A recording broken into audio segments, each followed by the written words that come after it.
L'aéronautique à la cote, plus d'un Français sur trois est attiré aujourd'hui par le secteur de l'aéronautique. Le programme L'Aéro-Recrute, lancé en avril dernier par le GIFAS, vient de publier une étude menée par YouGov. Résultat, 35% des Français sont attirés aujourd'hui par le secteur de l'aérospatial et de l'aéronautique dans le cas bien d'une reconversion professionnelle ou bien pour leur carrière.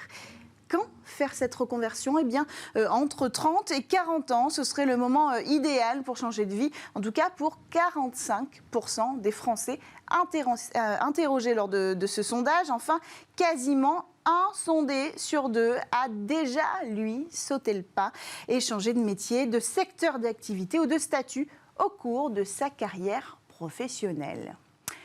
Voilà pour le sondage. Autre actualité, depuis l'espace, une mission de la NASA aide à détecter des super émetteurs de méthane. La mission EMIT, qui a été lancée dans l'espace en juillet dernier, est installée aujourd'hui dans la Station spatiale internationale. Mais sa mission à l'origine était de détecter des poussières minérales qui, elles, ont un impact sur le climat. Finalement, elle a permis d'identifier plus de 50 super émetteurs de méthane à travers le monde, liés généralement au secteur des énergies fossiles, du traitement des déchets ou de l'agriculture. Cette capacité, développée par la mission EMIT, elle va non seulement aider les scientifiques à mieux localiser les sources d'émissions, mais aussi aider à comprendre comment on peut s'y attaquer.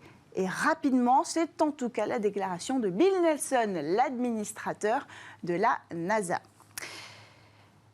La constellation OneWeb reprend son déploiement depuis l'Inde. Privée du lanceur russe Soyouz depuis la guerre en Ukraine, les satellites de la constellation indo-britannique ont basculé sur le lanceur indien en attendant Falcon 9 de SpaceX.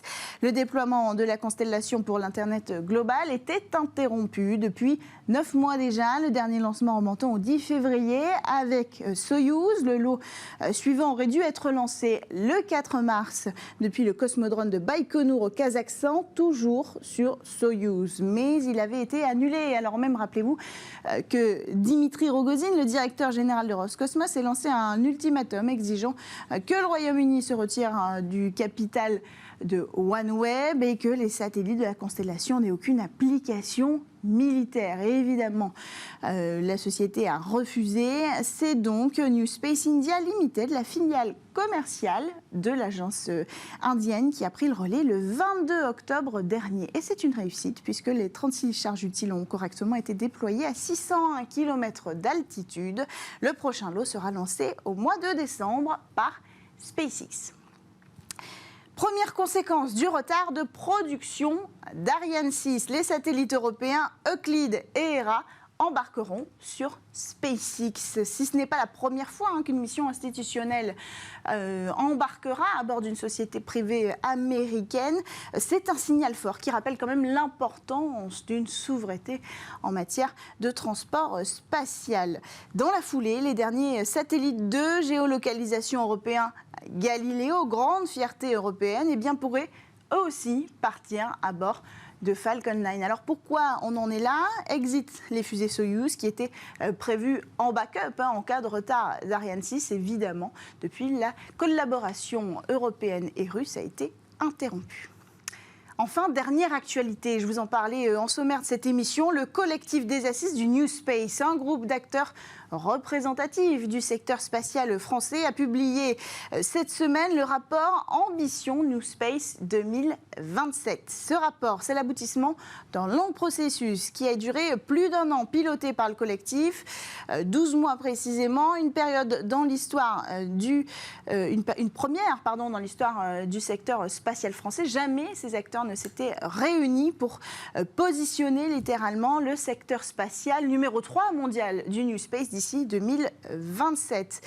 Tout ça a été fait sous la coordination du professeur Lucien Rapp de l'Université de Toulouse qui a présenté le dossier. Alors d'abord, à l'intérieur, il y a une définition du New Space très important aujourd'hui pour se repérer dans cette nouvelle économie. Il y a aussi une photographie de l'actuel New Space français, des différents segments qu'il représente et puis une liste de 24 propositions pour adresser 6 grandes priorités, le financement, l'opinion publique ou encore l'indépendance stratégique. Alors, pour aller un peu plus en détail sur cette actualité, c'est l'heure du Call Actu et nous avons justement en ligne le coordinateur de ces assises, Pierre-José Billotte. Pierre-José, parmi ces 24 propositions, lesquelles sont les plus innovantes ? Bonjour Cécilia, d'abord merci de nous recevoir dans votre émission. Alors, c'est difficile de faire le tri dans les 24 propositions. Il y en a 22 qui sont spécifiques du NUPES, il y en a 2 qui sont testées en hors catégorie, parce qu'elles sont beaucoup plus larges que le NUPES, mais on a considéré que c'est très important quand même de les mettre en avant. Alors, je vais juste faire un petit rappel avant de rentrer sur les propositions. Le collectif rassemble vraiment des acteurs représentatifs, vous l'avez dit. Mais dedans, on retrouve évidemment les agences spatiales, on retrouve des publics, le privé, on retrouve les primes, les grands industriels, on retrouve les PSTEC, les PME, on retrouve l'université, les écoles. Vraiment, tout le financement, tout le monde était représenté dans ce collectif. Je tiens à le dire parce que c'est très très important. Alors sur les propositions, il y avait 4 propositions, donc 22 espèces. Moi, j'en prendrais, je ne peux pas les traiter toutes. Moi, je me suis impliqué en particulier sur 3 thématiques. 1 qui était le financement, 2 qui était l'opinion publique, et 3 sur les propositions en catégorie. Alors, moi, je vais plutôt mettre en avant celle-là parce que c'est celle que j'ai suivie en particulier, mais toutes sont aussi extrêmement importantes. Sur le financement, c'est un sujet, c'est la mère des batailles. C'est très important de le mettre en avant.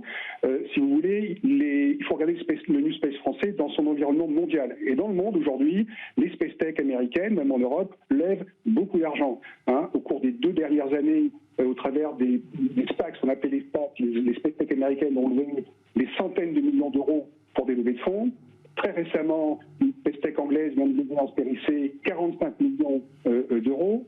Donc il y a un financement mondial très très fort. Et aujourd'hui, en France, on a une insuffisance de financement sur les Space Tech pour ce qu'on appelle des séries C, pour le domaine des spécialistes, c'est-à-dire des levées de fonds qui vont toucher 50 millions, 75, peut-être 100 millions d'euros. Alors qu'est-ce que vous proposez ?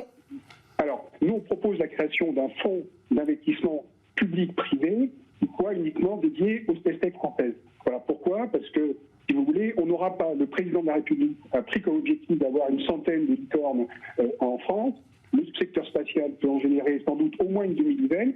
On ne saura pas aujourd'hui générer une demi-douzaine de Space Tech licornes françaises dans le spatial si on n'a pas un outil de financement puissant, rapide.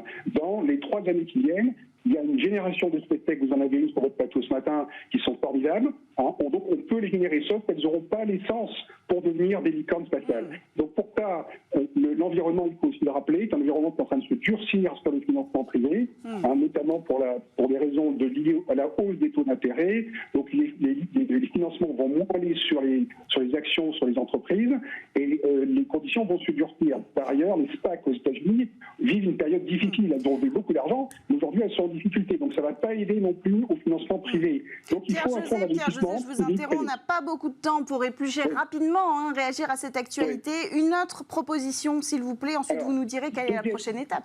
Un autre exemple de proposition, je vais citer une proposition qui sont les propositions hors catégorie. Donc il y a 2 propositions hors catégorie. On considère qu'il est très important que dans cette nouvelle phase de l'histoire spatiale, on redéfinisse aussi la gouvernance de la stratégie spatiale française.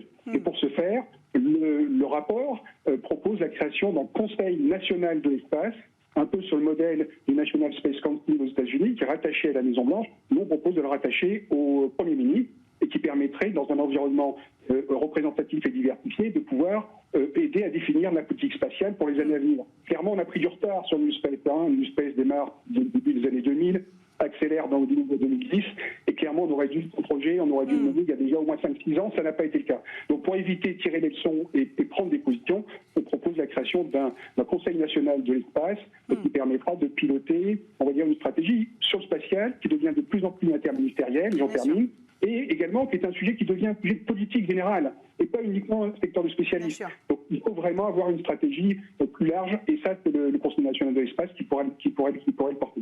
En un mot, la prochaine étape c'est quoi maintenant que ce rapport a été rendu public? Le présenter au gouvernement, recréer une concertation pour les prochaines assises du New Space prévues en 2023? Alors, effectivement, le travail ne s'arrête pas là, et le collectif continue son travail pour mettre le New Space dans l'agenda français. Donc, ce sont 2 causes. Premièrement, ce rapport, il est mis sur la place publique.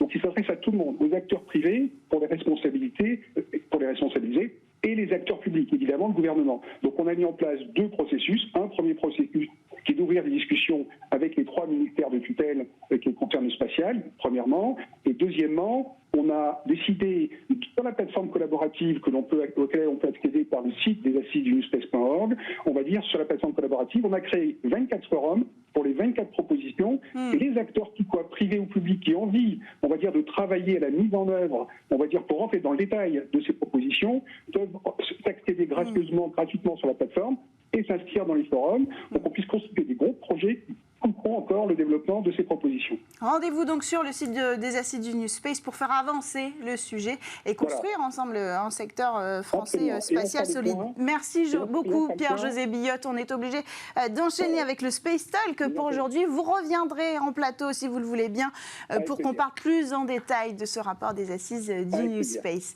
On enchaîne quant à nous avec le Space Talk sur Bismart.